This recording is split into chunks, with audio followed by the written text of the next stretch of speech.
Hi, this is Dr. Dinara and this is channel Diagnosis Buona Kuratsa Buona. Today I would like to tell you about how to use your AI in your practice or in your study if you're a medical student. So let's get started.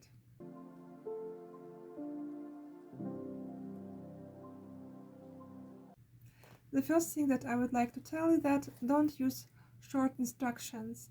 So please make them as precise as possible. For example, you can use you have to know something about intermittent fasting, and instead of just write me everything about intermittent fasting, I can write tell me about intermittent fasting and their influence on cardiovascular biomarkers from the PubMed research. They will give you just from PubMed, or you can ask from other sources, and precisely like what maybe you just want outline some key points, or what do you want. So that's why it's the second thing that I would like to tell you about summarizing. It can help you summarize information from like a huge guidelines, or also like from the medical books, from everything. And of course it's doesn't mean that you don't need to read these books at all anymore. It's just for it's actually a tool that can help you to understand.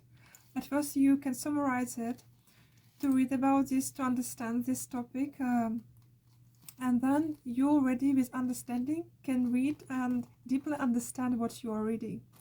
The third thing about, if you are a doctor, you can use it. You are having a patient and you don't know what could be differentials. You know some differentials, but it could be more, and also there are some rare conditions. That's why you can ask, for example, this is my patient, so just please never give a real name of your patients, really like information about your patient, their age, their name, any like real data. Absolutely forbidden to use to put real information of your patients. So that's why you can just write like, I have a patient 45 years old, he has abdominal pain, and I'm suspecting conditions like pancreatitis, peptic ulcer, or myocardial infarction. Please tell me what other conditions can be, and if you are watching this video and you know what other conditions could be with the upper abdominal pain, upper central abdominal pain, so please write down below. It also could be your patient, so you can give a task to, well, you have a cough, I will be asking you questions, so you will be answering me, and I have to find out what's going on with you. Also could be your consultant who is always looking for your flaws, and you also can ask, please tell me, so I have this patient and these symptoms, I thinking it's pancreatitis, so please tell me, please ask me 3 questions that like make me doubt about this diagnosis.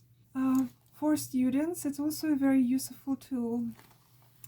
Actually, for students it's even more important for maybe doctors, because there are like a lot of information and you need to read and learn everything. At first, about your notes, for example, you have many notes, they are just a complete mess. You can put all your notes there and ask about to make them in order, to make the like from them some structure, or for example make the mind map.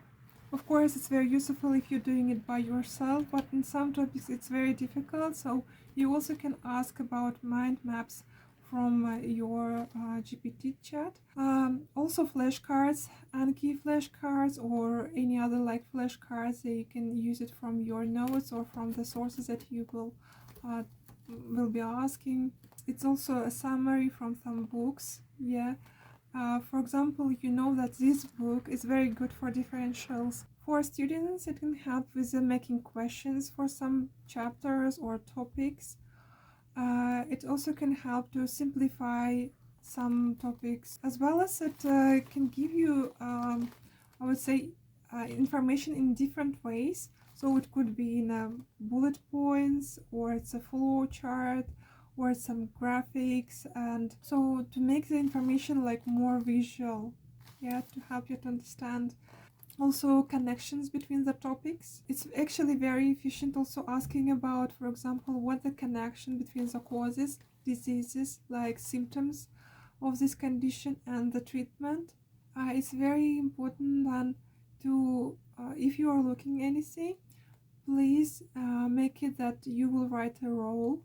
What is your role? For example, I'm a medical student and I'm preparing for some medical exam, or I am a doctor and I'm going to tell something to my patient, and I need to tell it not without medical jargon, it has to be understandable.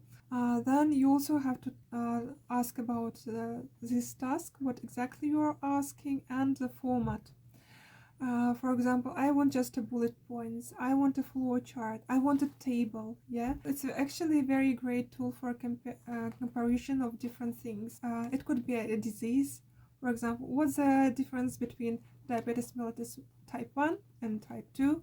Or for example, what's the difference between guidelines different from different countries or from different years? So this is a very great tool for such things. Probably you also know how to use it more efficient, and you also know that now you even can make some I would say like apps. You can program the AI for a very specific tasks, so not to making like a very lengthy questions with us, I'm a doctor and I'm going to do this and that. So you also can programming this AI to make next time you can just ask maybe short questions, but the AI already knows what you are, who are you, and what are you looking for, from what sources you are looking for information. To summarize, AI is the greatest tool for doctors and medical students. It's never replace the doctors because sometimes they can be wrong. That's why you are taking responsibility for all this AI information.